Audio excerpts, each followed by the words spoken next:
Bonjour à toutes et tous. Une nouvelle fois, c'est en distanciel que je vous présente pour cette nouvelle année tous mes meilleurs vœux.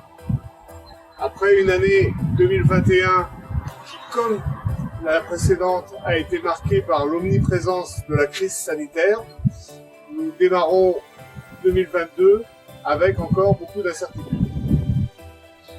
Mais 2021, à quelque chose, malheur est bon, nous a aussi permis de mettre en évidence ce qui fait notre désir de vivre ensemble.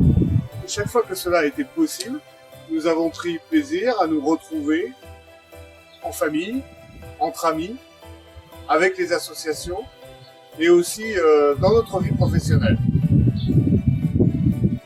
Cette nécessité de partager, d'échanger, d'aider, de s'entraider, de faire ensemble est la source des bons moments passés ensemble à l'Ermitage. Je forme donc le vœu qu'en 2022, chaque ermitageoise, chaque ermitageois, et aussi tous les autres, puissent retrouver ces moments personnels et collectifs qui font notre qualité de vivre ensemble. Et que tous ces beaux moments s'accompagnent pour chacun d'entre vous de santé, de bonheur et de joie. Bonne année 2022.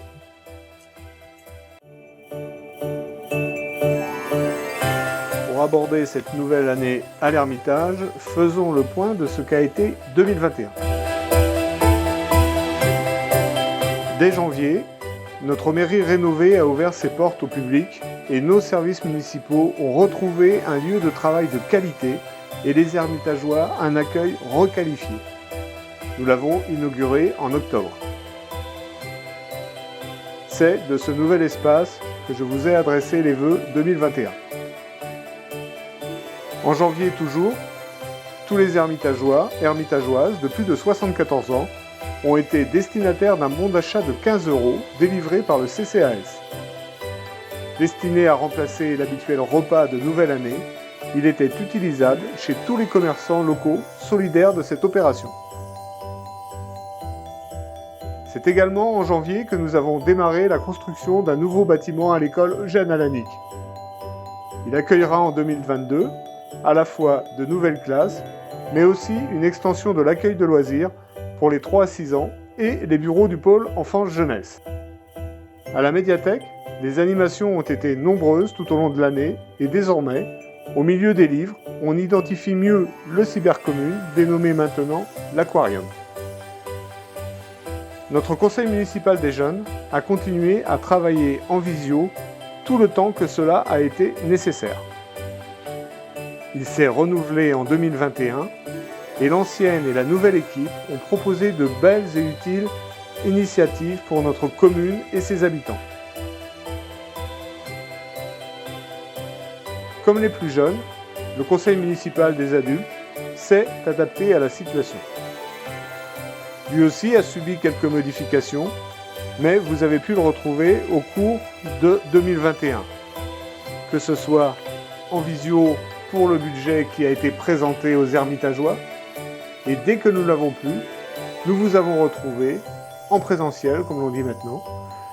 Cela a été le cas pour le budget participatif dès le mois de juin, place Saint-Aly, pour le tirage des jurés d'assises en juillet, le forum des associations en septembre, des rencontres dans les quartiers en octobre, la commémoration du 11 novembre, le 8 mai, lui, a eu lieu en participation limitée, la cérémonie de la Sainte-Barbe le 27 novembre, la présentation en novembre également de la ZAC du Margat, qui accueillera de nouvelles entreprises en partenariat avec Rennes Métropole,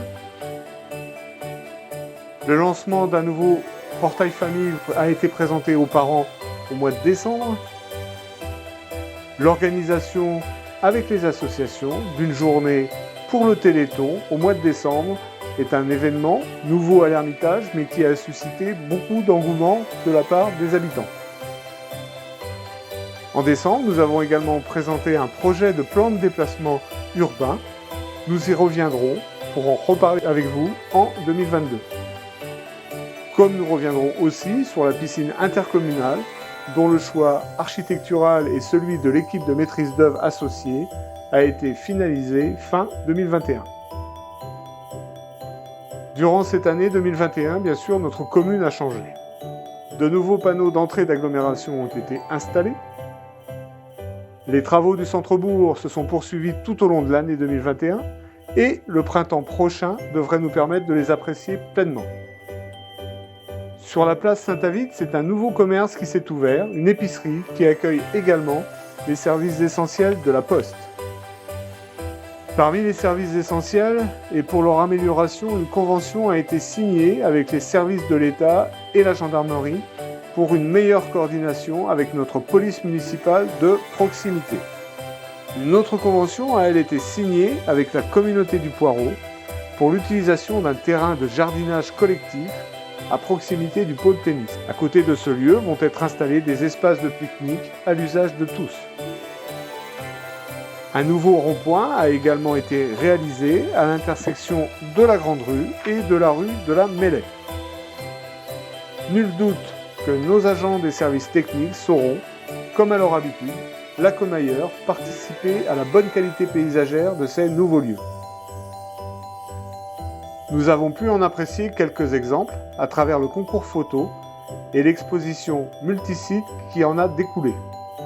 Merci aux nombreux contributeurs pour les regards nouveaux qu'ils nous ont proposés.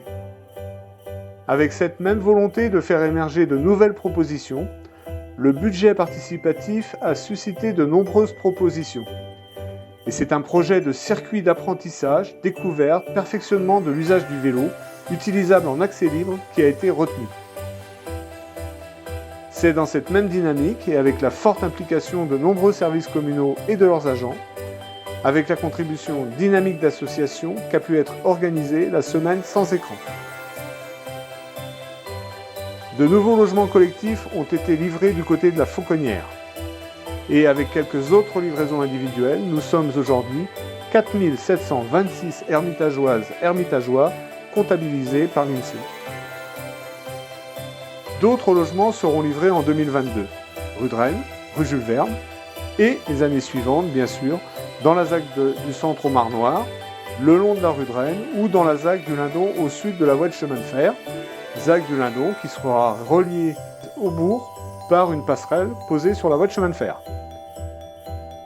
Nous allons donc continuer à travailler, à évoluer, à accompagner ces nouveaux habitants pour que, comme bon nombre des habitants de notre commune aujourd'hui, ils soient des acteurs de l'animation de l'Ermitage et qu'ils s'y sentent bien. Tout cela ne pourrait se faire sans l'implication permanente et avec les compétences de tous nos agents communaux que je veux vraiment sincèrement remercier pour leur travail indispensable au bon fonctionnement de nos services. L'occasion de souhaiter la bienvenue aux nouveaux arrivés en 2021. Avec les maires adjoints, je vous réitère le souhait que 2022 soit pour tous les habitants de l'Ermitage, pour celles et ceux qui y travaillent, une très bonne année. Bonne et heureuse année 2022.